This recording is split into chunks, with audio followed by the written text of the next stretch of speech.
Good evening, friends.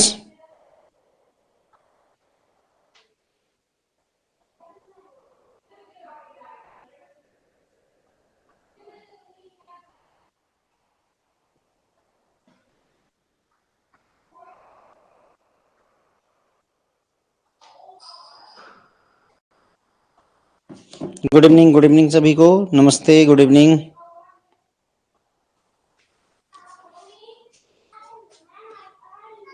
Chapter number 13 part 5 है ये। Question number 1 है, what is the primary objective of site supervision by RBI. RBI द्वारा of site supervision किया जाता है, उसका उद्देश्य क्या है।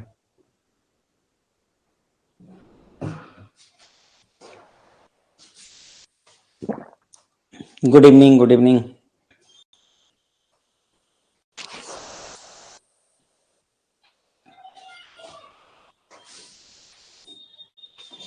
गुड इवनिंग सभी को, आंसर करिएगा।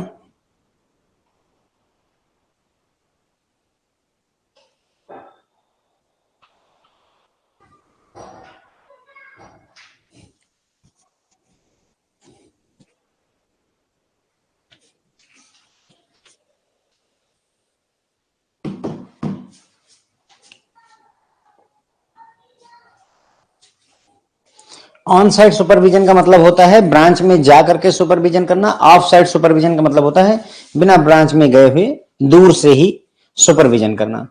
तो ऑफ साइट सुपरविजन का प्राइमरी ऑब्जेक्टिव क्या होता है। अब फिजिकल ऑडिट तो होगी नहीं, क्योंकि उसके लिए ऑन साइट होना चाहिए। एटीएम की ट्रांजैक्शन मॉनिटरिंग का कोई मतलब नहीं है आरबीआई के लिए, है ना। कस्टमर की ग्रेवियंस रेड्रेसल नहीं होती। ऑन साइट जब सुपरविजन किया जाता है तो ये हैपनिंग होता है, इंश्योर करता है कि क्वालिटी और integrity of data flow to the RBI. जो भी डेटा आरबीआई के पास आ रहा है उसमें क्वालिटी और इंटीग्रिटी है, सही डेटा आ रहा है, ये चीज चेक करी जाती है।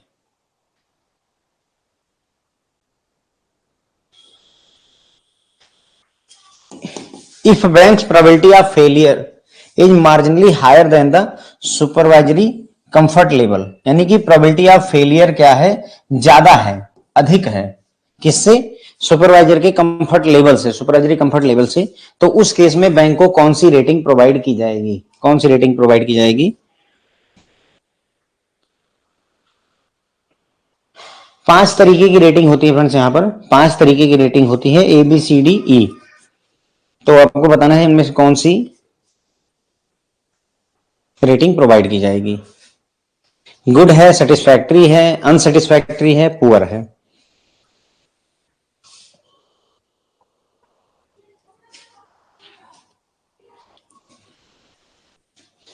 तो अगर probability of failure marginally higher है तो उसके इसमें उसे सी रेटिंग दी जाएगी, जिसे अनसेटिस्फैक्ट्री कहा जाता है। क्या बोलेंगे, सी यानी अनसेटिस्फैक्ट्री। ओके, देखिए ये 5 तरीके की रेटिंग होती हैं सुपरवाइजरी रेटिंग्स में। गुड रेटिंग मतलब probability of failure is well below the supervisory risk appetite, यानी कि फेलियर होने के चांसेस बहुत कम है। सेटिस्फैक्ट्री मतलब है विद इन एक्सेप्टेबल लेवल है, फेलियर हो सकता है लेकिन एक्सेप्टेबल लेवल पर है।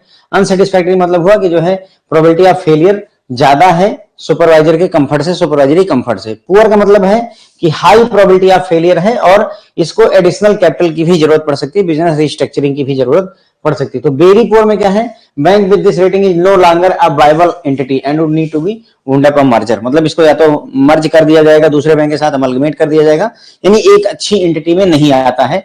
अब हो सकता है ये बैंक बचे ही ना अगर उसको ई रेटिंग ऑफर कर दी गई है, ई रेटिंग दे दी गई है तो।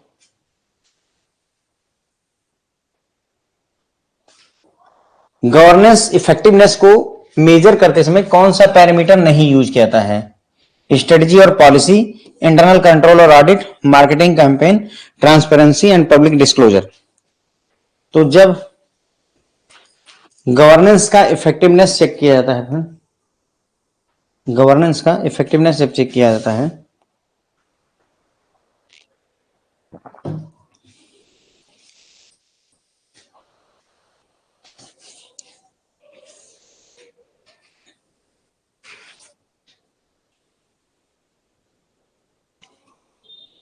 तो किस पैरामीटर को नहीं यूज किया जाता है।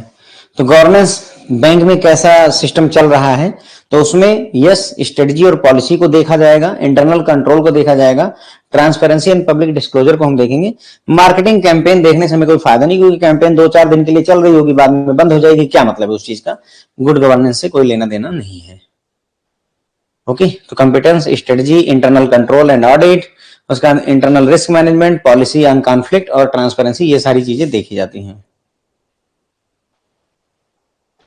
So here is the question: if the probability of default, the loss given default is this and exposure at default is 3,60,000 रुपए, what is the expected loss? ठीक है, तो सरल सा क्वेश्चन है। एक फार्मूला होता है, expected loss equal to probability of default into loss given default into EAD, exposure at default. बस इन्हीं को मल्टीप्लाई करना रहता है और आपका आंसर आ जाता है फ्रेंड्स। ओके, क्वेश्चन पूछा जाता है फ्रेंड्स। ओके, भले ही ये ऐसे सरल सा लग रहा हो, लेकिन अगर मैं फार्मूला हटा दूं तो अभी भी आंसर करना मुश्किल होगा। इस चक्कर में ना रहेंगे बहुत आसान है तो नहीं पूछेगा, लगाइए खुद।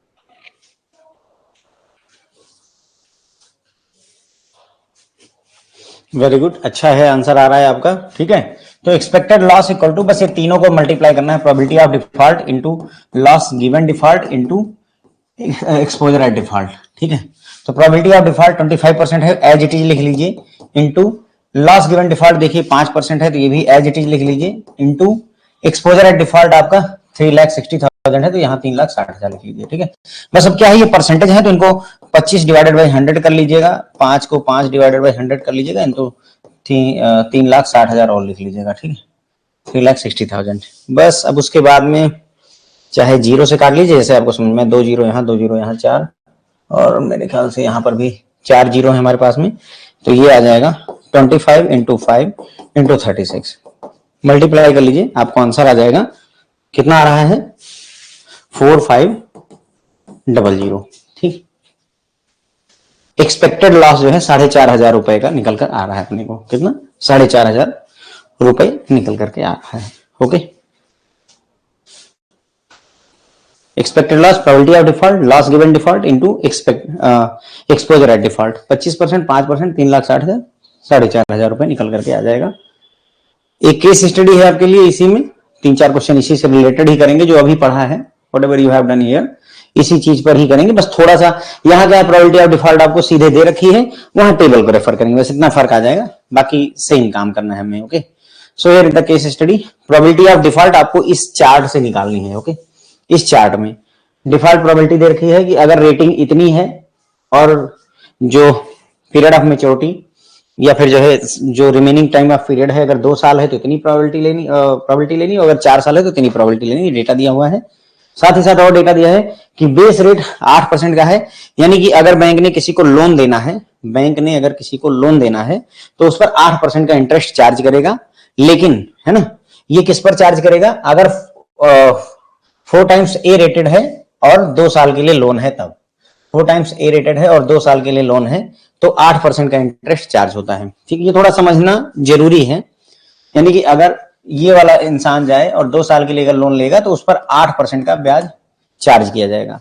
फिर जैसे जैसे लोड फैक्टर जो है ऐड किया जाता है, बेस रेट में लोड फैक्टर 1% का लगाया जाएगा ट्रिपल ए के लिए 1% का लगाया जाएगा, इसका मतलब ये 8% है तो यहाँ 9% हो जाएगा।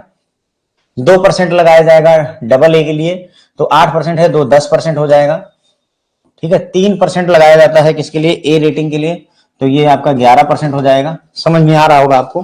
तो 4 टाइम्स बी रेटिंग के लिए 4% का है, तो 8 4 12% हो जाएगा। 5% है ट्रिपल बी के लिए, तो 8 5 13% हो जाएगा, 5 13, हाँ।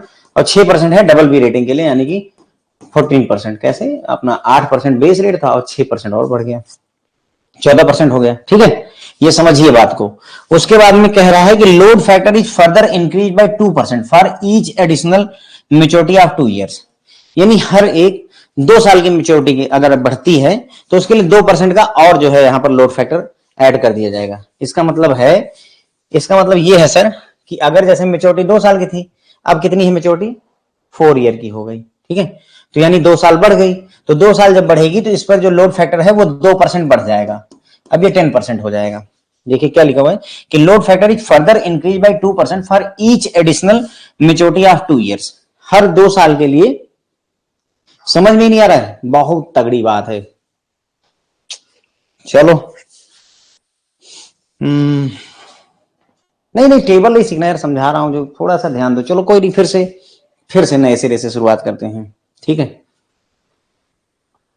कोई बात नहीं। चलो पहले क्वेश्चन करवाता हूं तो थोड़ा सा और समझ में आएगा। ठीक है, ये वाला क्वेश्चन करते हैं पहले, फिर वाला क्वेश्चन पर वापस आएंगे। कुछ डिफिकल्ट नहीं है सर, बिल्कुल डिफिकल्ट नहीं है, एग्जाम में आता है सर। है देखो, bank has given a loan of 100 lakh rupees to triple A rated company. Triple A rated company को 1 करोड़ का या 100 लाख रुपए का लोन दिया गया है 4 साल के लिए, जिसमें से 2 साल का समय बीत चुका है और कोई डिफॉल्ट नहीं हुआ। ठीक है, तो 4 साल के लिए लोन दिया गया, 2 साल का समय बीत गया और अभी तक कोई डिफॉल्ट नहीं हुआ। इसका मतलब अब रिमेनिंग पीरियड केवल मेच्योरिटी का, मतलब रिमेनिंग पीरियड लोन का 2 साल का बचा हुआ है। ठीक है, प्रेजेंटली कितना आउटस्टैंडिंग है? 60 लाख रुपए, यानी ईएडी, एक्सपोजर एट डिफॉल्ट हमारा 60 लाख रुपए का है। If full amount is at risk, देखो पूरी की पूरी अमाउंट रिस्क पर है, नहीं 60 का 60 लाख पूरा रिस्क पर है, ये बात लिखी हुई, इसलिए एक्सपोजर एट डिफॉल्ट हमने 60 लाख ले लिया। लॉस गिवन डिफॉल्ट आपका LED, loss given default LGD आपका दिया हुआ है 40% का। ठीक है, तो आपसे एक्सपेक्टेड लॉस पूछा जा रहा है। एक्सपेक्टेड लॉस आपसे पूछा रहा है। देखो एक्सपेक्टेड लॉस इक्वल टू होता है probability of default into loss given default into EAD, exposure at default. देखो एक्सपोजर एट डिफॉल्ट हमारे पास है 60 लाख रुपए का। लॉस गिवन डिफॉल्ट क्वेश्चन में ही देखो 40 दिया हुआ है, ये 60 दिया हुआ है, 40% दिया हुआ है, 40%। तो मतलब 2 डेटा हमारे पास है। समस्या कहां पर आई? केवल इस जगह पर। अगर आप ध्यान देंगे तो समस्या कहां पर है? केवल प्रोबेबिलिटी ऑफ डिफॉल्ट हमारे पास नहीं है, बाकी सब डेटा तो क्वेश्चन में ही लिखा हुआ है। करेक्ट, 100 लाख का लोन दिया था, अभी कितना बचा है? 60 लाख रुपए का, और पूरे के पूरे 60 लाख रुपए जो है रिस्क पर हैं, इसीलिए ईएडी 60 लाख रुपए पूरा का पूरा लिया है। क्वेश्चन बोलता कि 100 लाख का लोन दिया था, 60 लाख रुपए अभी आउटस्टैंडिंग है, लेकिन उसमें 40% ही जो है डिफॉल्ट होने के चांस हैं, तो 60 लाख का 40% निकालते 24 लाख रुपए, 24 लाख की एक्सपोजर एट डिफॉल्ट होता है आपका। ठीक है, क्लियर हो गई बात? अब हमें प्रोबेबिलिटी ऑफ डिफॉल्ट केवल निकाल लें अगर हम, उसके लिए क्या करना पड़ेगा? टेबल रेफर करनी पड़ेगी। टेबल रेफर करेंगे, ट्रिपल ए रेटेड होना चाहिए, ट्रिपल ए रेटेड हो और 2 ईयर के लिए हो। ठीक, आइए यहां पर प्रोबेबिलिटी ऑफ डिफॉल्ट देखिए, ट्रिपल ए रेटेड है। अब यहां दो हैं, ट्रिपल ए रेटेड में डिफॉल्ट की प्रोबेबिलिटी 2 है, ये वाली लें सर या ये वाली लें? ठीक है, तो आपको क्या करना है, ये देखो कि कितना टाइम पीरियड बचा हुआ है। उसने कहा कि 4 साल का लोन है, लेकिन 2 साल एकदम बाइज्जत निकल गए हैं, कोई दिक्कत नहीं हुई है, तो बचा कितना है? सिर्फ 2 ही साल बचे हुए हैं, तो हमें 2 साल वाला ही चाहिए, 2 ईयर वाला। So we will take this, हम ये वाला लेंगे। ठीक है, अगर बोलता कि 4 साल बचे हुए हैं तो हम ये वाला लेते हैं। ठीक है, 0.36। ठीक है, क्लियर हो जाती बात? तो आइए बस अब यहां पर एक्सपेक्टेड लॉस कैलकुलेट करना है। प्रोबेबिलिटी ऑफ डिफॉल्ट देखिए हमने 0.010% ले ली है। 40% लॉस गिवन डिफॉल्ट आपके क्वेश्चन में लिखा हुआ है। Expected exposure at default 60 lakh रुपए का लिखा हुआ पड़ा है, सब कुछ लिखा हुआ है, ये हमने टेबल से उठाया है, चला के इतनी है। ठीक है, क्वेश्चन पूछते हैं एग्जाम में तो हमारा कैलकुलेट करके 2400 रुपए का आ जाएगा आंसर। डी हमारा आंसर है, जिन लोगों ने कैलकुलेट कर लिया है। सर इतना डिफिकल्ट नहीं, देखो क्वेश्चन नंबर 4 और क्वेश्चन नंबर 5 सेम है, सिर्फ एक बात का फर्क है कि क्वेश्चन नंबर 4 में आपको ये डेटा सीधे दे दिया, आंखें बंद सीधा वैल्यू दे दी, और क्वेश्चन नंबर 5 में क्या किया गया, ये डेटा आपको दिया नहीं गया, बल्कि आपको टेबल को रेफर करके ढूंढना है, बस इतना ही फर्क है। बाकी एकदम क्वेश्चन नंबर 4 अगर सरल लगा है, if you find it easy, expected loss equal to probability of default into loss given default into exposure at default. Probability of default sir एकदम आंख बंद करके दी हुई थी 25%, लॉस गिवन डिफॉल्ट आंख बंद करके 5% की दे रखी थी, और एक्सपोजर एट डिफॉल्ट 3,60,000 में सब कुछ ऐसे लिखा हुआ रेडीमेड था, खिचड़ी बनानी थी केवल आपको, दाल चावल सब तैयार है। तो आसान लगा। अब 5वें क्वेश्चन में बस ये चीज गायब कर दी उन्होंने, ये दे रखा है अभी भी, थोड़ी सी कहानी बताई, यहां पर सीधे 3,60,000 ही दे दिया, वहां पर बताया कि पहले 100 लाख का लोन दिया था, है ना। 100 लाख रुपए नहीं होंगे सर, क्योंकि हमारा एक्सपोजर एट डिफॉल्ट कितना है, देखो हमने 100 लाख रुपए का लोन दिया था, उसमें से 40 लाख व्यक्ति ने भर दिया है, अब केवल 60 लाख रुपए ही बचे, तो यही तो डूबेंगे सर, 100 लाख कहां से डूब जाएंगे। तो एक्सपोजर एट डिफॉल्ट में, एक्सपोजर एट डिफॉल्ट हमारा अब केवल 60 लाख ही बचा, 40 लाख तो वो लौटा चुका है, दैट्स वाई, ठीक है सर, इसलिए 100 लाख नहीं लेंगे। अब इसको प्रोबेबिलिटी ऑफ डिफॉल्ट कहां से, वो टेबल रेफर करनी है। टेबल रेफर करने के लिए क्या, रेटिंग का फंडा लेकर आए कि triple A rating, double A rating, single A rating, kind of that, okay. उसमें भी मेच्योरिटी का भी कॉन्सेप्ट लेकर आए कि 2 साल टाइम पीरियड बचा है कि 4 साल टाइम पीरियड बचा है, ये सारी चीजें उन्होंने दी आपको, ठीक है। तो इजी है फ्रेंड्स, विश्वास मानिए, ठीक है।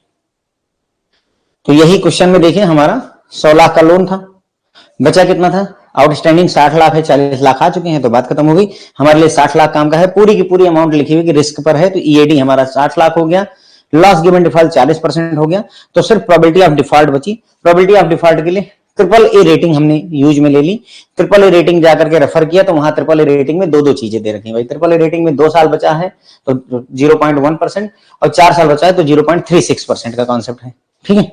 तो अगर अब सवाल ये है कि ये वाला लूं कि ये वाला लूं, तो सर आप देखो कि मैच्योरिटी कितनी बची है, यानी कि लोन का टाइम पीरियड कितना बचा हुआ है। तो क्वेश्चन में इटसेल्फ गिवन है कि भाई एक लोन था जो 4 साल के लिए दिया गया था, इसमें 2 साल बहुत शांतिपूर्ण बीत चुके हैं, ऑलरेडी पास हो गए हैं। तो अगर 4 साल में से 2 साल ऑलरेडी पास हो चुके हैं, तो 2 ही साल बचे हैं ना सर अभी इसको, लोन को कंप्लीटली जो है अदा हो जाने के लिए, ठीक है। तो इसीलिए 2 साल में अगर ट्रिपल ए रेटिंग है तो ये वाला प्रोबेबिलिटी ऑफ डिफॉल्ट यूज होगा, ठीक है। तो ये हमने प्रोबेबिलिटी यहां से उठा ली, बस उसके बाद में एकदम आसान सा क्वेश्चन हो गया है हमारे लिए, ठीक है। क्या बात समझ में आई है? अगर नहीं समझ में आई तो मैं दोबारा से प्रयास करूं।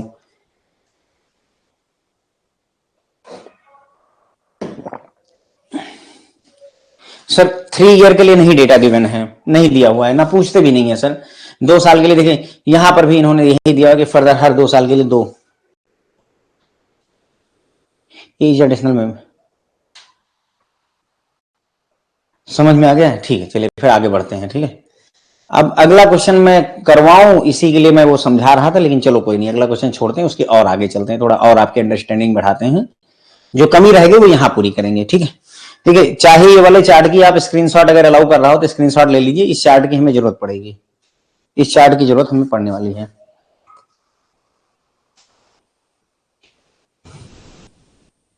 इस चार्ट की हमें जरूरत पड़ेगी, सो अगर हो तो ठीक है, नहीं स्क्रीनशॉट ले लीजिए, क्योंकि उसके बगैर सॉल्व नहीं होगा। अब इसमें क्या है, उसमें तो एक क्वेश्चन था, यहां पर क्वेश्चन 5 हो गए हमारे पास कुल मिला करके, ठीक। यहां पर है, देखिए which are the following loan sale have highest expected loss, यानी कि किसका एक्सपेक्टेड लॉस सबसे ज्यादा है, सवाल ये पूछा है, ठीक है। If the entire loan is payable on maturity only and full amount is at risk, साथ में ये भी लिखा हुआ है कि पूरा का पूरा लोन एक साथ लास्ट में, कोई बात नहीं मैं डेटा अवेलेबल करवाऊंगा सर, कोई बात नहीं है, स्क्रीनशॉट के लिए ना परेशान हो। तो क्या है, फुल अमाउंट एक साथ मेच्योरिटी पर दी जानी है और पूरा का पूरा अमाउंट रिस्क पर है, यानी अगर यहां पर 200 लाख लिखा है तो डूबेंगे तो पूरे के पूरे अमाउंट हमारा डूब जाएगा, ये बात यहां पर कही गई है, ठीक है। तो अगर इसने ये बता दिया कि 200 पूरे के पूरे अमाउंट डूबेंगे, तो एक्सपोजर एट डिफॉल्ट हमारा इस केस में 200 लाख, इस केस में 600, इस केस में 500, इस केस में 800 हो गया, ठीक है। ईएडी मिल गया। यहां देखो लॉस गिवन डिफॉल्ट हर एक का दिया हुआ है, ठीक है, तो ये भी आसान हो गया। तो एक्सपेक्टेड लॉस कह रहा ना, highest expected loss, expected loss का फार्मूला क्या है sir, expected loss equal to probability of default into loss given default into आपका एक्सपोजर एट डिफॉल्ट, ठीक है। तो अगर पहला क्वेश्चन हम सॉल्व करें, पहला वाला मतलब कि ये A triple B rated borrower को ले, तो हमारे पास प्रोबेबिलिटी ऑफ डिफॉल्ट तो नहीं है, लेकिन लॉस गिवन डिफॉल्ट कितना है 10% का, और एक्सपोजर एट डिफॉल्ट कितना है 200%, 200 लाख का, ये डेटा हमारे पास है, 10% 200 लाख। तो बचा क्या? Probability of default. उसके लिए क्या करना पड़ेगा सर? हमें रेटिंग का सहारा लेना पड़ेगा। ट्रिपल बी रेटेड है और 2 साल का लोन है, ठीक है, ट्रिपल बी रेटिंग है और 2 साल का लोन है। तो उस केस में कितना होगा? आइए देख लेते हैं चार्ट को, तो अच्छा रहेगा। ये है, अगर आपकी ट्रिपल बी रेटिंग है, ट्रिपल बी रेटिंग है और 2 साल मैच्योरिटी है, तो उस केस में 20% का है। कितना है सर? ये देखिए, अगर आप देख रहे हो ट्रिपल बी रेटिंग है,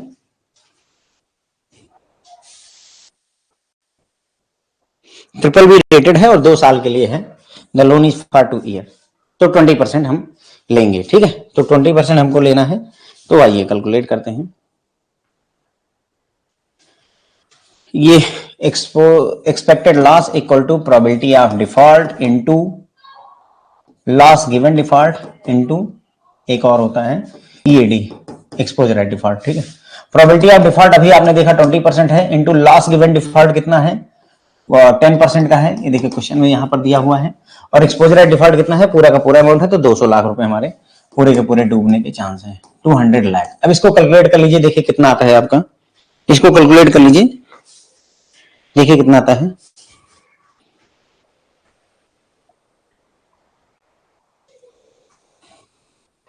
$200 लाख को पूरा लाख में मल्टीप्लाई करिएगा तभी अमाउंट सही आएगा, ठीक है। तो आर कुमार सर का आ रहा है 4 लाख रुपीज, ठीक है, 4 लाख आ रहा है। चेक कर लीजिए, यही आ रहा है आपका भी 4 लाख, ठीक है। तो 4 लाख 4 लाख आएगा, 4 मत लीजिएगा, 4 लाख लीजिएगा। अच्छा, क्यों? क्योंकि ये 200 लाख लिखा ना, इसको 1 लाख से मल्टीप्लाई कर लीजिएगा फ्रेंड्स, वरना फिर कैलकुलेशन में गड़बड़ होने लगेगी। मैं आपको आगे बताऊंगा कि गड़बड़ क्यों होने लगेगी। फिलहाल के लिए जान लीजिए कि 200 इंटू 1 लाख से मल्टीप्लाई कर लीजिएगा, ठीक। तो 4 लाख आ गया, ठीक है। उसी तरीके से दूसरे केस में जाएंगे तो ईएडी हमारा 600 है, लास्ट गिवन डिफॉल्ट 5% का है और रेटिंग ट्रिपल ए की है और 4 साल का लोन है, ठीक है। तो ट्रिपल ए रेटिंग और 4 साल, सवाल ये है, देखिए ट्रिपल ए रेटिंग है और 4 ईयर है, तो 0.36 लेंगे, करेक्ट है ना?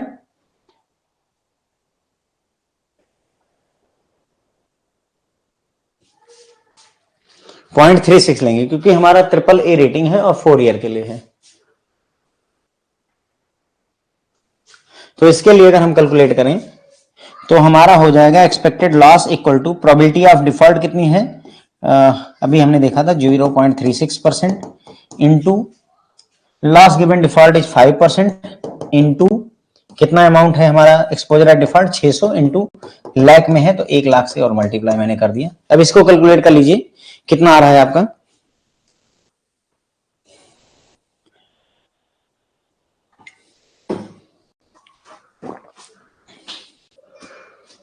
इतना लाख नहीं आएगा, गलत कर रहे हैं आप लोग, कैलकुलेशन सही से करिए calculation. These are the percentage, 0.36 है, 36% नहीं है, 0.36% है, तो ये 0.36 अपॉन 100 होगा, ये 5 है, 5 अपॉन 100 होगा, and then you will do the calculations, ठीक है। कैलकुलेट करेंगे तो आपको पता चलेगा ये केवल 10,800 रुपए आएंगे। कितना आ रहा है? 10,800 रुपए निकल करके आ रहा है, ठीक है। अब आते हैं तीसरे पे, loss given default 20%, double B rated है, 4 साल मेच्योरिटी है और 500 लाख का लोन है, तो डबल बी रेटेड है और 4 साल है। बस चार्ट में आ जाइए, डबल बी रेटेड में जाइए और 4 ईयर के लिए चले जाइए। 42% डिफॉल्ट के चांसेस हैं, 42% चांस है कि डिफॉल्ट कर जाए। तो बस अब वापस आ जाइए, आसानी से कैलकुलेट हो जाएगा। तो ये हो जाएगा हमारा 42% प्रोबेबिलिटी ऑफ डिफॉल्ट है, 42% प्रोबेबिलिटी ऑफ डिफॉल्ट है इंटू लॉस गिवन डिफॉल्ट हमारी 20% है, इंटू कितना exposure at default 500 into lakh है, तो 1 लाख यहां से मल्टीप्लाई कर दिया, ठीक। अब इसको सॉल्व कर लीजिए, देखिए कितना आता है।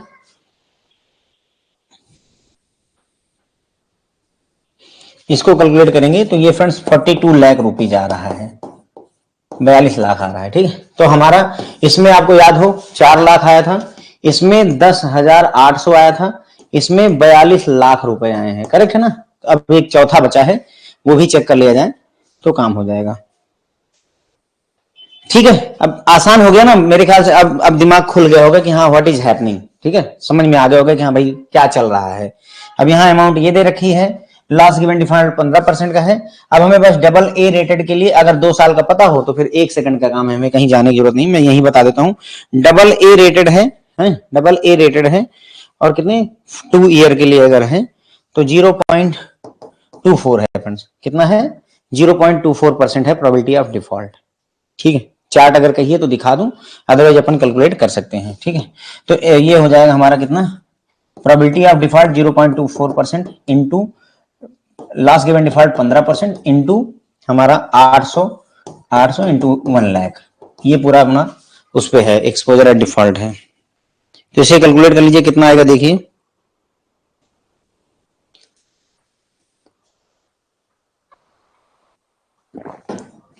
तो ये आ रहा है 28,800 रुपए। कितना आ रहा है 28,800 रुपए। डबल ए रेटेड है, 2 साल का है, देखिए चार्ट में आपको दिखा देता हूं, डबल ए रेटेड है और 2 साल का है, 0.24% लिया था।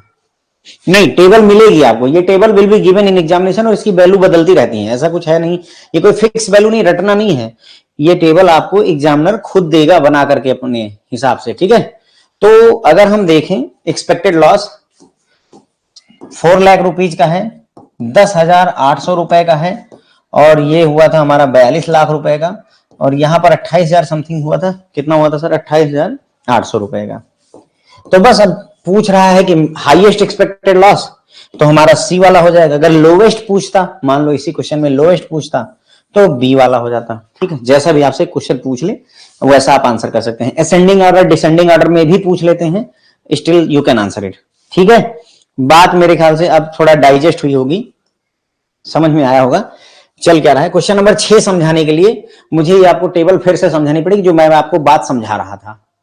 क्वेश्चन नंबर 6 समझाने के लिए देखिए, पहले क्वेश्चन देख लीजिए तो एक माइंडसेट बने कि आखिर हम चाहते क्या हैं। सबसे पहली जरूरत, a bank want to sanction a loan of BB rated borrower which is repayable in 6 years, what interest rate should be charged by the bank. ठीक,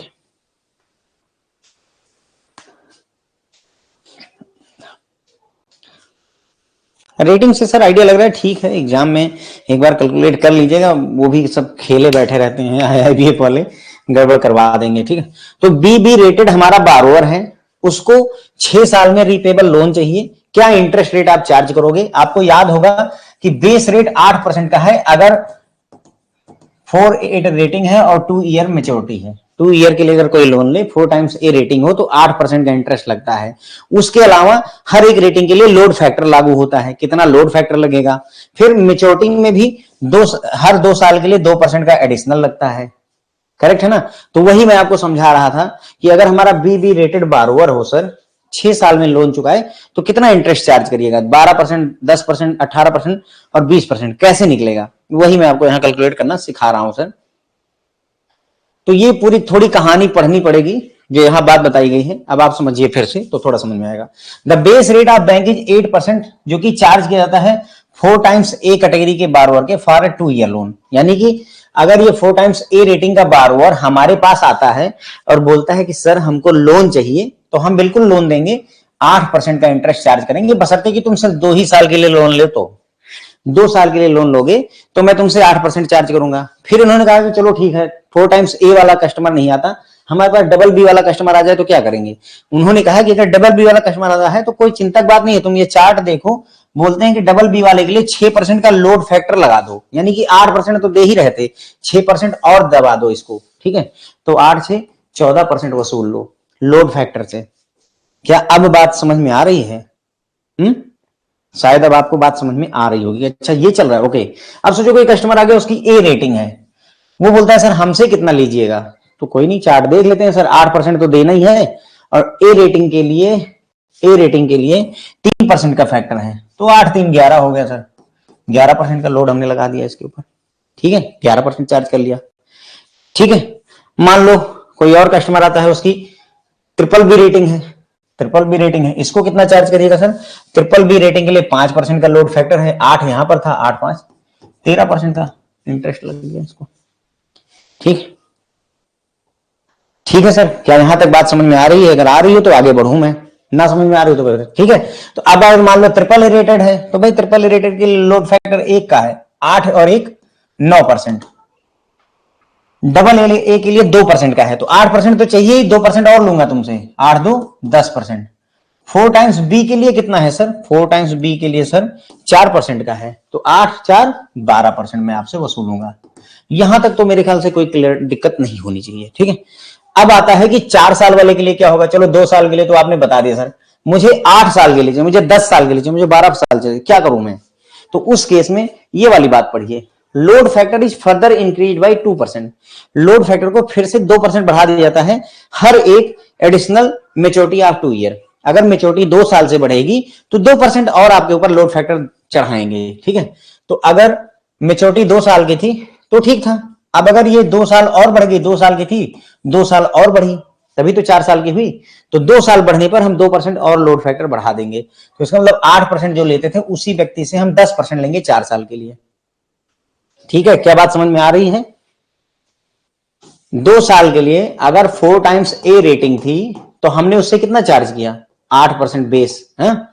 अब वो 4 साल के लिए बोला तो हमने 2 साल और बढ़ा मेच्योरिटी, तो बदले में हमने 8 2 10% कर लिया। अगर वो 6 साल के लिए बोलता, 6 साल के लिए बोल दे तो सर कोई बात नहीं 6 साल के लिए लीजिए। अब 2 साल और बढ़ गए तो 2 साल के लिए फिर 2% बढ़ाऊंगा तो सर अब इसे 12% देना पड़ेगा, 12% देना पड़ेगा। वो बोलता है सर हमें 8 साल के लिए चाहिए, बिल्कुल 8 साल के लिए ले लीजिए, 2% और बढ़ाइए, 14% हो गया। बोलता है सर 10 साल के लिए चाहिए, देंगे हम, मनाही कोई नहीं है। 10 साल के लिए 16% चार्ज करेंगे। बोलता है 12 साल के लिए चाहिए सर, बिल्कुल 12 साल के लिए लीजिए, हमें 18% वो दीजिए। जितने 2 साल जोड़ोगे उतना ही 2% हम तुम्हारे ऊपर एक्स्ट्रा जोड़ते चले जाएंगे, ठीक है। तो वो बात वहां से क्लियर हो जानी चाहिए। तो अब उसी हिसाब से देखो, इस पर हम 9% का चार्ज कर रहे थे, 2 साल की मेच्योरिटी बढ़ाई तो 9 2 11% हो जाएगा। अब अगर यही कस्टमर बोले कि हमें 6 साल के लिए दे दो तो दे देते हैं, कोई बात नहीं, 2% और बढ़ा देंगे, तुम्हारे ऊपर 13% ले लेंगे, ठीक है सर। ये थी पूरी कहानी। तो अब जो असली सवाल था उस पर हम आते हैं। क्वेश्चन ये था हमारा, क्वेश्चन नंबर 6। तो बी, डबल बी रेटेड बारोअर है और 6 साल के लिए, डबल बी रेटेड है ये बंदा है और 6 साल के लिए लोन चाहता है। सर अब आप बताएं, ये डबल बी रेटेड है हमारा बंदा ये वाला और 6 साल मेच्योरिटी के लिए लोन चाहता है या 6 साल के लिए लोन चाहता है। तो देखो 14% है, यहां पर 2% बढ़ जाएगा 4 साल के लिए तो हो जाएगा 16%, और लेकिन उसको 6 साल के लिए चाहिए तो ये तो 4 ही साल का है, तो 2 साल और बढ़े तो 2% और बढ़ेंगे, तो 16 2 18% हम उससे वसूलेंगे, 18% मुझसे वसूलेंगे। अब क्वेश्चन चाहे जैसा घुमाए आपको इस चार्ट की सहायता से आंसर कर देना है। Did you get the point? ऐसी केस स्टडी मैंने पहले भी करवा रखी, पर चलो ठीक है यहां पर भी डिस्कस कर लेते हैं।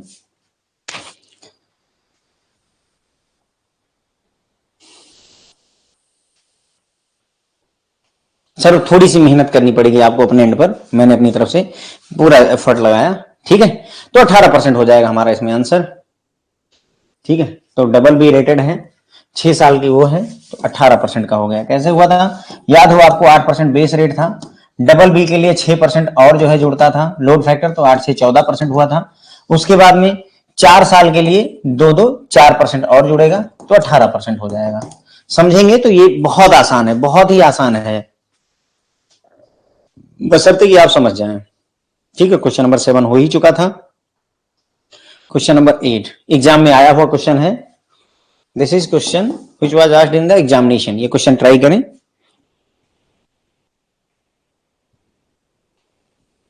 लेवरेज रेशियो का फार्मूला मैंने आपको पढ़ाया था। देखिए लेवरेज रेशियो के फार्मूले का यूटिलाइजेशन किया है इन्होंने।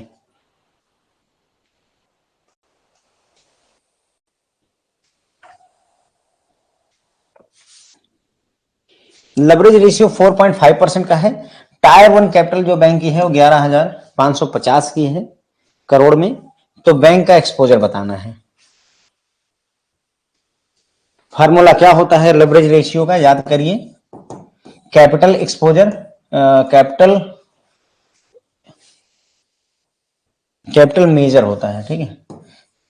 Capital measure upon exposure measure, ये होता है इसका formula. Capital measure upon exposure measure, यानी कितना पूंजी है डिवाइड बाय कितना लोन दिया हुआ है। हाँ फार्मूले याद रखिए, मैंने आपको लेवरेज रेशियो है ना, liquidity coverage ratio, net stable funding ratio, Cooke ratio, है ना। These are the formula you should remember. याद रखिए क्वेश्चन सीधे फार्मूले पर ही पूछ लेता है, सीधा फार्मूला ही पूछ लेगा और ज्यादा नहीं दिमाग लाना, पर कम से कम फार्मूला याद हो, ठीक है। तो बताएं सर क्या आ रहा है आपका, लेवरेज रेशियो 4.5% है, इक्वल टू कैपिटल कितनी है हमारी 11,550 रुपए की, करोड़ में है तो कोई बात नहीं ऐसे रखते हैं, डिवाइडेड बाई एक्सपोजर मेजर, यानी कि हमें एक्सपोजर मेजर कैलकुलेट करना है। एक्सपोजर मेजर को इधर भेज दीजिए, तो exposure measure equal to 11,550 divided by 4.5%। 4.5%, अब परसेंटेज जब आप हटाएंगे परसेंटेज का साइन, है ना, तो ये अपॉन 100 लेकर आएगा, जो कि मल्टीप्लाई हो जाएगा यहाँ पे। बेसिक मैथमेटिक्स समझा रहा हूं आपको बस। अब ये हो जाएगा, आप इसको कैलकुलेट कर लीजिए, 11,550 गुणे 100 डिवाइडेड बाई 4.5।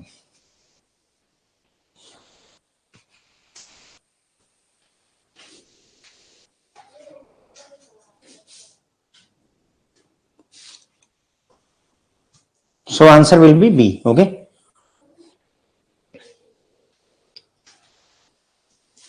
एकदम सरल सी बात है, देखो आसान है, कुछ नहीं इससे ज्यादा आसान क्या हो सकता है। 4.5% दिया, रख दिया, कैपिटल मेजर इतना रख दिया, अपान एक्सपोजर मेजर निकालना है बस। 4.5% है तो उसको परसेंटेज को अपान 100 कर लीजिए, जैसे 4.5% अपान इतना 100 कर लीजिए शुरू में ही, तो भी कैलकुलेट कर सकते कुल मिला करके। ठीक है सर, वही कैलकुलेशन मैंने आपको यहां पर दिखाई हुई है।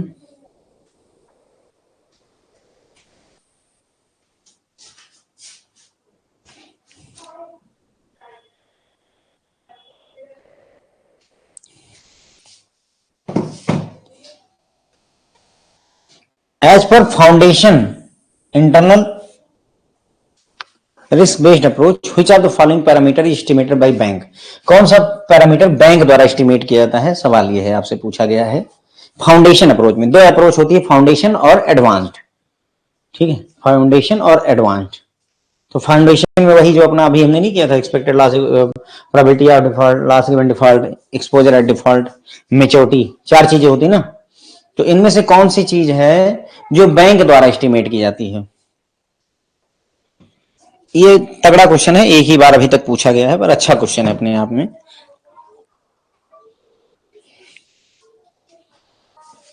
तो सर प्रोबेबिलिटी ऑफ डिफॉल्ट है, ये बैंक द्वारा एस्टिमेट की जाती है, बाकी सारी चीजें सुपरवाइजर वगैरह द्वारा की जाती हैं। ये चार्ट है, हियर इज द चार्ट, ठीक है। तो under foundation approach, IRB approach, देखिए प्रोबेबिलिटी ऑफ डिफॉल्ट बैंक द्वारा डिसाइड किया जाता है या एस्टिमेट किया जाता है, लॉस गिवन डिफॉल्ट सुपरवाइजर यानी RBI, exposure at default supervisor, maturity को बैंक या सुपरवाइजर दोनों में से कोई, और रिस्क वेट जो भी फंक्शन प्रोवाइड किया गया है by the committee, vessel committee द्वारा जो फंक्शन दिया गया उससे रिस्क वेट डिसाइड होता है, किसमें, फाउंडेशन आईआरबी में, ठीक है। तो प्रोबेबिलिटी ऑफ डिफॉल्ट। अब उसके बाद में ये तो फाउंडेशन अप्रोच थी, एडवांस आईआरबी अप्रोच देख लीजिए, इंटरनल, है ना, एडवांस्ड आईआरबी अप्रोच में कौन सा स्टेटमेंट सही है?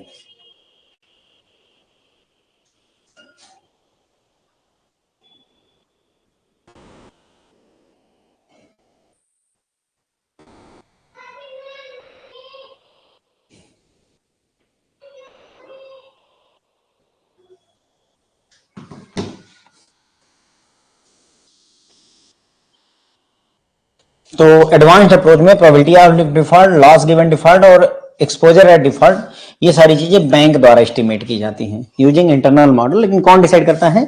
This things are done by the bank only, bank खुद करता है। तो ए सही है, देखिए इसका भी चार्ट है, ठीक है। यहाँ पर देखिए सारी चीजें, probability of default, loss given default, exposure at default, even maturity भी बैंक द्वारा डिसाइड की जाती है, ठीक है। पिछले वाले में आपको याद होगा, अगर हम फाउंडेशन को कंपेयर कर दें, यहीं पर फाउंडेशन को कंपेयर करें, इधर फाउंडेशन लिखूं तो probability of default yes bank का बैंक ही था, लॉस गिवन डिफॉल्ट सुपरवाइजर यानी हम आरबीआई लिख देते हैं सुपरवाइजर, ठीक है। एक्सपोजर एट डिफॉल्ट यहां पर भी सुपरवाइजर यानी आरबीआई द्वारा किया जाता है। मैच्योरिटी बैंक आर जो है बैंक या सुपरवाइजर आरबीआई किसी के द्वारा किया गया था, और रिस्क वेट वही जो वेसल कमेटी द्वारा डिसाइड किया गया है। ठीक है, फिलहाल इतनी गहराई का क्वेश्चन नहीं पूछना चाहिए, मुझे उम्मीद है। बाकी पूछ ले पगलपन में तो अलग बात है, लेकिन नहीं पूछना चाहिए, बहुत ज्यादा गहराई हो जाएगी इसमें। ठीक है, तो 10 क्वेश्चन हो गए। एक केस स्टडी थी जिसके चक्कर में आई थिंक मतलब भर का समय लग गया अपना, पर ठीक है, दैट इज ओके। कम से कम कुछ पढ़ करके लगा कि जिंदा तो है, कम से कम, है ना। What is the primary objective of of site supervision? पहला क्वेश्चन है कि ऑफ साइट सुपरविजन का प्राइमरी उद्देश्य क्या है? तो ये इंश्योर करना कि जो भी डेटा आरबीआई के पास जा रहा है उसमें इंटीग्रिटी और क्वालिटी, इंटीग्रिटी मतलब सत्यनिष्ठा होता है कि मतलब क्या जो है जो डेटा जा रहा है वो एक्चुअल जा रहा है। 50 रुपए कमा रहे हो तो 50 ही दिखा रहे हो, ऐसा तो नहीं 500 दिखा दे रहे हो। ओके, तो वो चीज होती है। ऑफ साइट सुपरविजन क्या होता है? ऑन साइट सुपरविजन जब आपकी ब्रांच में आकर के ऑडिट किया जाए, that's on site supervision. Of site supervision आपकी ब्रांच में विजिट करके आरबीआई दूर से ही जो है, दूर से ही आग सेंकना, उसी तरीके का होता है ये ऑफ साइट सुपरविजन। ठीक है, फिर है कि अगर बैंक के फेल होने की जो प्रोबेबिलिटी है वो हायर है किससे? सुपरवाइजरी कंफर्ट लेवल से। तो कौन सी रेटिंग मिलती है? अनसेटिस्फैक्टरी यानी सी रेटिंग मिलती है। गुड का मतलब है कि बहुत बढ़िया परफॉर्म कर रहे हो, फेल होने के चांसेस नहीं है।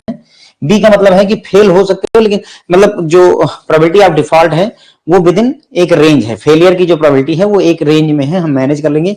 ये सी अनसेटिस्फैक्टरी होता है कि जो प्रोबेबिलिटी ऑफ फेलियर है वो ज्यादा है किससे? सुपरवाइजरी कंफर्ट लेवल से। पुअर का मतलब हुआ कि हालात जो है थोड़े से खराब है, मतलब जितना चाहिए, है ना, हाई प्रोबेबिलिटी ऑफ फेलियर है आपकी, और एडिशनल कैपिटल की भी जरूरत पड़ सकती है। और अगर किसी को वेरी पुअर ई रेटिंग दे दी जाए तो इसका मतलब वो अब एंटिटी वायबल नहीं है, किसी न किसी बैंक के साथ उसको मर्ज कर दिया जाएगा, अमालगमेट कर दिया जाएगा। ठीक है, क्वेश्चन नंबर 3 था कि एक गवर्नेंस इफेक्टिवनेस को अगर मेजर करना है तो किस पैरामीटर को नहीं यूज करना चाहिए? तो मार्केटिंग कैंपेन का कोई मतलब नहीं गवर्नेंस से।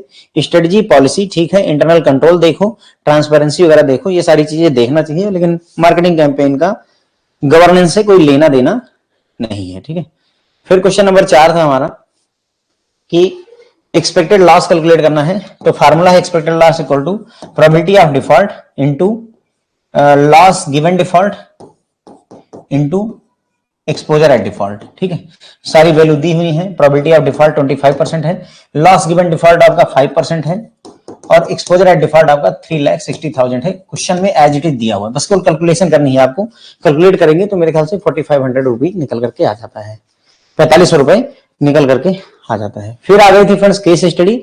मैंने इसको मन लगा के पढ़ाया तो मैं इसको रिवाइज नहीं करवा रहा हूं आपको। अगर आपको दिक्कत लगती है तो एक बार वीडियो फिर से देखिएगा रिकॉर्डेड वाले में, आपको क्लियर हो जाएगा, कोई डाउट नहीं रहेगा आपको, क्योंकि पढ़ाया है मैंने मन लगा करके। ठीक, इसमें देखो लॉस गिवन डिफॉल्ट आपको 40% दिया है, 60 लाख का एक्सपोजर एट डिफॉल्ट है, वो लिखा हुआ है कि पूरी पूरी अमाउंट रिस्क पर है। ठीक है, बस केवल हमें प्रोबेबिलिटी ऑफ डिफॉल्ट अलग से चाहिए, वो AAA रेटेड होना चाहिए, और 2 साल बचे हैं, इसी से हम टेबल का रेफर करके निकाल सकते हैं। ठीक, ये भी आपको समझाया था कि कैसे ये इंटरेस्ट रेट डिसाइड हो रहा है, ये पूरे चारों कैलकुलेशन आपको करके दिए थे। ऐसे क्वेश्चन फ्रेंड्स केस स्टडी में रखे जाते हैं। समय ना हो तो स्किप मारिए, समय ना हो तो स्किप मारिए, क्योंकि इसमें एक क्वेश्चन करने में 4 क्वेश्चन के बराबर मेहनत लगेगी। ठीक है, दूसरा केस स्टडी अगर आप कर रहे हैं तो आखिरी के 2 क्वेश्चन जरूर देखें, भले केस स्टडी आती हो ना आती हो, क्योंकि कई बार IIBF उस केस स्टडी से रिलेटेड क्वेश्चन पूछता ही नहीं, वो कुछ अलग ही क्वेश्चन रख देता है, कुछ अलग ही क्वेश्चन। जैसे इसमें देखो 6-7, अब 8वां क्वेश्चन अगर देखा जाए जैसे, है ना, तो ये अलग क्वेश्चन है ना, मतलब इस तरीके का होता है कि पिछले क्वेश्चन से कोई लेना देना ही नहीं है। ओके, तो जरूर पढ़ें केस स्टडी के 5 क्वेश्चन पढ़ें, खास करके चौथा 5वां जरूर पढ़ें अगर केस स्टडी ना आती हो। ओके, तो लवरेज रेशियो की अगर बात करें तो लवरेज रेशियो इक्वल टू होता है capital measure divided by exposure measure. ठीक है, तो हमारा ये 4.5% है, इक्वल टू कैपिटल मेजर हमारा 11,550 है, डिवाइडेड बाय एक्सपोजर मेजर हमें निकालना है। तो ये 4.5% है, इसको अपन 100 कर दीजिए, इसको इधर मल्टीप्लाई कर लीजिए, तो 4.5 into exposure equal to 11,550 into 100। ठीक है, अब यहाँ एक्सपोजर रखेंगे तो 4.5 इधर डिवाइड में आ जाएगा, बस इसको आप सॉल्व कर लीजिए, आपका आंसर आ जाएगा, एक्सपोजर मेजर इतना निकल करके आ जाएगा। ठीक, फिर उसके बाद में ये था कि फाउंडेशन अप्रोच जो होती है, फाउंडेशन IRB जो अप्रोच होती है, उसमें कौन सा पैरामीटर है जो बैंक द्वारा एस्टिमेट किया जाता है। तो इसमें फिर जो है प्रोबेबिलिटी ऑफ डिफॉल्ट बैंक द्वारा मेजर किया जाता है, बैंक द्वारा डिसाइड किया जाता है, ये RBI यानी सुपरवाइजर द्वारा डिसाइड किया जाता है, ये आरबीआई यानी सुपरवाइजर द्वारा डिसाइड किया जाता है, ठीक है, ये सारी चीजें थी। फाउंडेशन अप्रोच में सिर्फ एक ही चीज है जिसमें बैंक को अधिकार दिया गया है, प्रोबेबिलिटी ऑफ डिफॉल्ट में, ठीक है। बाकी loss given default supervisor, exposure at default supervisor, maturity है लेकिन वो बैंक या सुपरवाइजर द्वारा दिया जाता है, ठीक है। रिस्क वेट जो है कमेटी द्वारा डिसाइड किया जाता है। फिर आता है एडवांस अप्रोच में, तो एडवांस अप्रोच में ये तीनों चीजें, probability of default, loss given default और एक्सपोजर एट डिफॉल्ट, ये तीनों की तीनों चीजें बैंक द्वारा डिसाइड, बल्कि चारों चीजें जो है बैंक द्वारा डिसाइड की जाती है, चारों की चारों चीजें, ये चारों, ये सारा बैंक द्वारा किया जाता है। Probability of default, loss given default, exposure at default और मेच्योरिटी, ये सारे के सारे जो है एडवांस अप्रोच में ये सारे के सारे बैंक द्वारा डिसाइड किए जाते हैं। रिस्क वेट के लिए ये फंक्शन होता है, ठीक है। फिर आ जाता है basic indicator approach, question number 11 पे आ गए। अब आया question number 11। As per the basic indicator approach under Basel नाम, the capital charge for operational risk is calculated as.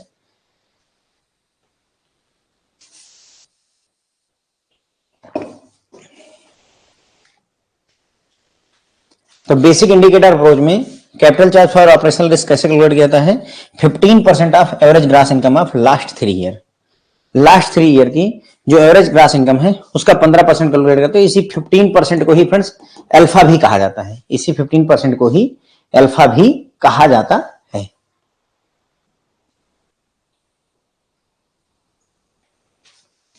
Under AMA advance measurement approach banks are allowed risk mitigation up to, मतलब advance measurement approach में बैंकों को risk mitigation किस level तक जो है allow किया जाता है कि वो रिस्क मिटिगेशन कर सकते हैं। एडवांस मेजरमेंट अप्रोच में बैंक रिस्क मिटिगेशन कर सकते हैं, लेकिन किस लेवल तक वो कर सकते हैं, कितना अलाउ है, सवाल ये है।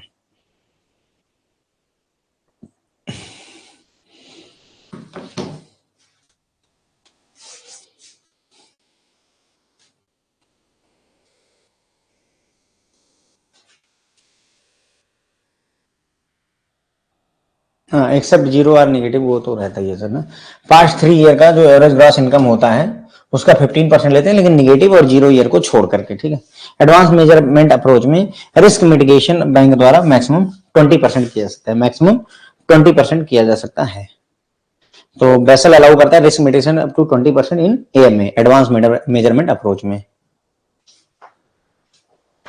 स्टैंडर्डाइज जो अप्रोच होती है किसकी, ऑपरेशनल रिस्क की, उसमें बिजनेस एक्टिविटी को कितनी बिजनेस लाइन में डिवाइड किया जाता है।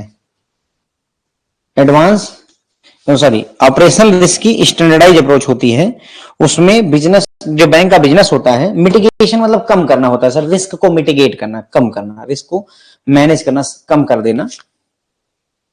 जैसे जब आप हेलमेट पहन लेते हैं गाड़ी चलाते समय, बाइक चलाते समय, तो आपने रिस्क को मिटिगेट कर दिया, खत्म तो नहीं किया लेकिन कम कर लिया, दैट्स मिटिगेशन। तो स्टैंडर्डाइज अप्रोच जो ऑपरेशनल रिस्क की होती है उसमें जो बैंक की बिजनेस होती है उसको कितने बिजनेस लाइन में डिवाइड किया गया है, पूछा हुआ क्वेश्चन है फ्रेंड्स, ये क्वेश्चन नंबर 13। तो ये 8 बिजनेस लाइन में बांटा गया है, स्टैंडर्डाइज अप्रोच में 8 बिजनेस लाइन में बांटा गया है, कितने में, 8 बिजनेस लाइंस में बांटा गया है। क्वेश्चन ये भी पूछा गया है, ये भी पूछा गया है जो आपका, और एक क्वेश्चन और भी पूछा है उन्होंने, देखो मैं बताता हूं आपको। देखिए ये 8 बिजनेस लाइन जो आपकी हैं, रिटेल बैंकिंग 1 हो गई, रिटेल ब्रोकरेज 2, एसेट मैनेजमेंट 3, ठीक है, commercial banking 4, agency service 5, corporate finance 6, trading and sales 7 और पेमेंट एंड सेटलमेंट ये 8वीं हो गई, ठीक है। तो सवाल क्या पूछा है, एक बार पूछा हुआ है कि इसमें से हाईएस्ट जो आपका वो होता है बिजनेस लाइन में,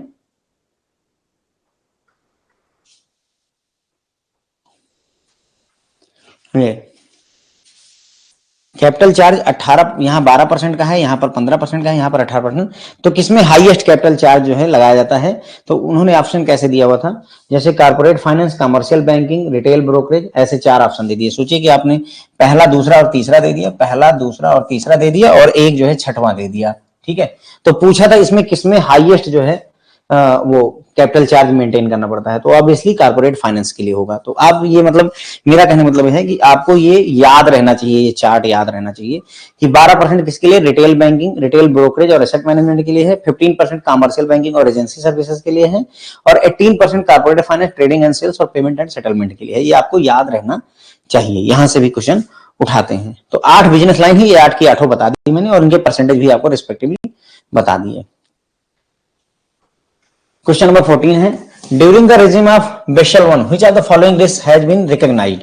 यानी पूछ रहे हैं कि जब वेसल 1 था, वेसल 1 के दौरान कौन कौन से रिस्क जो है रिकॉग्नाइज किए गए। Operational risk, credit risk, market risk और सिस्टमिक रिस्क।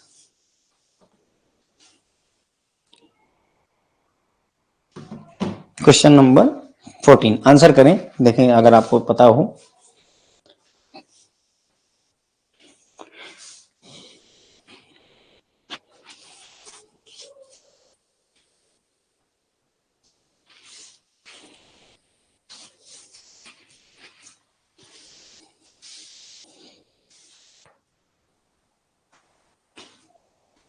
देखिए वेसल में क्रेडिट रिस्क होता है, मार्केट रिस्क होता है और ऑपरेशनल रिस्क होता है। 3 ही रिस्क हैं जिनको हम मेजरली डिस्कस करते हैं। इसमें से क्रेडिट रिस्क और मार्केट रिस्क फ्रेंड्स वेसल 1 में था और वेसल 2 में जो है ऑपरेशनल रिस्क को इंट्रोड्यूस किया गया था। ठीक है, अब वेसल 2 में भी इंट्रोड्यूस हुआ तो ऑब्वियसली वेसल 3 में तो होगा ही होगा, है ना। वेसल 3 में तो होगा ही होगा क्योंकि अगर 2 में आ गया तो 3 में रहेगा ही रहेगा। तो ध्यान रखें वेसल 1 में सिर्फ क्रेडिट रिस्क और मार्केट रिस्क को ही कवर किया गया, क्रेडिट रिस्क और मार्केट रिस्क को ही कवर किया गया था, ऑपरेशनल रिस्क को नहीं इंक्लूड किया। सिस्टमिक की तो कोई बात ही नहीं है। ठीक है, और ऑपरेशनल रिस्क अगर पूछे आपसे, ऑपरेशनल रिस्क पहली बार कब इंट्रोड्यूस हुआ, वेसल 1 में हुआ, वेसल 2 में हुआ, वेसल 3 में हुआ। तो ध्यान रखें ऑपरेशनल रिस्क पहली बार इसमें वेसल 2 में आया था। ऑपरेशनल रिस्क पहली बार किसमें आया था, वेसल 2 में आया था।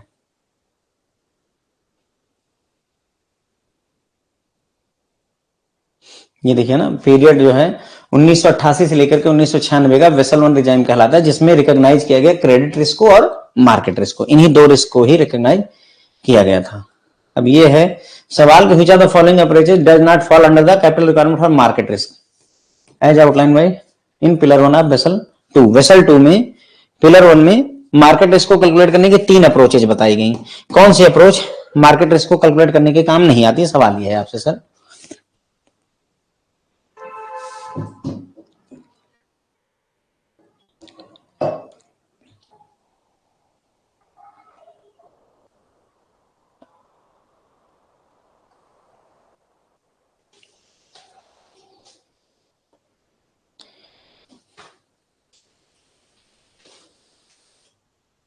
थोड़ा सा भी ध्यान होगा तो अभी basic indicator approach operational risk के लिए डिस्कस किया था।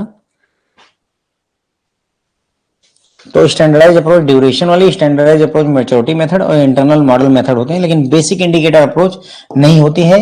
ये ऑपरेशनल रिस्क के लिए होती है। इसी में अल्फा इक्वल टू 15% होता है of average of last 3 year, है ना, इनकम। बस ठीक है, तो बस यहीं पर मैच्योरिटी मेथड, ड्यूरेशन मेथड और इंटरनल मॉडल मेथड, ये 3 मेथड्स होते हैं। ठीक है, तो हो गई बात अपनी यहाँ पर खत्म। क्वेश्चन 15 थे, 15 हमने डिस्कस कर लिए। ठीक है, तो ये हमने डिस्कस कर लिया था, यहाँ पर बात करनी थी हमें। ये देखिए बेसिक इंडिकेटर अप्रोच जो होती है, देखिए अभी क्वेश्चन जो 15 था, basic indicator approach capital charge for operational risk के लिए होता है। ठीक है,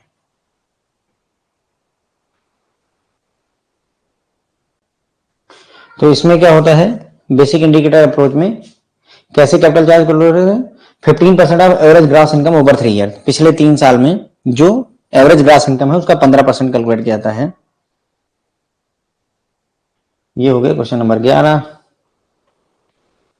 फिर आ गया एडवांस मेजरमेंट अप्रोच जो होती है, उसमें रिस्क मिटिगेशन अप टू कितने परसेंट का अलाउ होता है, तो 20% का अलाउ किया गया है वेसल द्वारा। फिर स्टैंडर्डाइज जो अप्रोच होती है हमारी, उसमें जो बैंक की बिजनेस एक्टिविटी होती है उसको कितने बिजनेस लाइन में बांटा गया है, 8 बिजनेस लाइंस में बांटा गया है। कितने में फ्रेंड्स, 8 बिजनेस लाइन में बांटा गया है। और आपको ये 8 के परसेंटेज याद रहने चाहिए। Retail banking, retail brokerage, asset management आपका 12% है, 12% है। कमर्शियल बैंकिंग, एजेंसी सर्विस 15% है। Corporate finance, trade, sales, payment and settlement 18% होता है। ठीक, उसके बाद में वेसल 1 में कौन कौन से रिस्क रिकॉग्नाइज किए गए थे सर, क्रेडिट रिस्क और मार्केट रिस्क। वेसल 1 में क्रेडिट रिस्क और मार्केट रिस्क को ही रिकॉग्नाइज किया गया था। ऑपरेशनल रिस्क को वेसल 2 में रिकॉग्नाइज किया गया। ऑपरेशनल रिस्क को वेसल 2 में पहली बार रिकॉग्नाइज किया गया था। फिर ये पूछा गया कि इसमें से मार्केट रिस्क के लिए अगर कैपिटल कैलकुलेट करनी है, कैपिटल चार्ज कैलकुलेट करना है, तो कौन सा मेथड नहीं यूज कर सकते हैं? तो बेसिक इंडिकेटर अप्रोच नहीं यूज कर सकते हैं सर, क्योंकि basic indicator approach operational risk के लिए होती है, ओआर के लिए होती है। ठीक है मैम, तो बस क्लास यहीं पर खत्म होती है। आज हमें लगता है 1 घंटे पूरे ही लग गए। Thank you so much friends, कल फिर मिलेंगे। हैप्पी ईद सभी को। हेल्थ टू मेच्योरिटी जब तक मेच्योर ना हो जाए सर, है ना, जब तक मेच्योर ना हो जाए सर, तब तक के लिए होल्ड करके रखना। ठीक है Ranjit sir, got your point.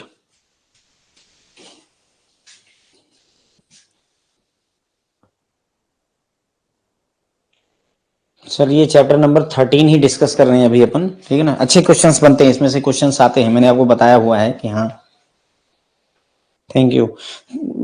आज का लेक्चर इसलिए आसान था क्योंकि इसमें न्यूमेरिकल था, इसलिए थोड़ा सा न्यूमेरिकल जो है वो क्या बोलते हैं, हार्मोन ऐसे उत्सर्जित करता है जिससे अच्छा लगता है, थोड़ा सा ये कह लीजिए आप, है ना। लेकिन हम प्योर उस पे नहीं जा सकते ना, मतलब सिर्फ न्यूमेरिकल से ही काम नहीं चलेगा सर, ऐसे क्वेश्चन भी बहुत पूछे जाते हैं। बल्कि इवन कई बार ऐसा हुआ कि 4-6 क्वेश्चन ही या 10 क्वेश्चन न्यूमेरिकल के दिए, बाकी सारा थ्योरी भर दिया है इन्होंने, मॉड्यूल बी खास करके। That's why I am here with the module B. ठीक है सर, चलिए सभी को गुड नाइट है हमारी तरफ से। कल फिर मिलेंगे फ्रेंड जो है 7:30 पे। हाँ सर, चैप्टर नंबर 13 कंटिन्यू करेंगे, उसके बाद हम मूव करेंगे उसके बाद चैप्टर नंबर 14 पे सर।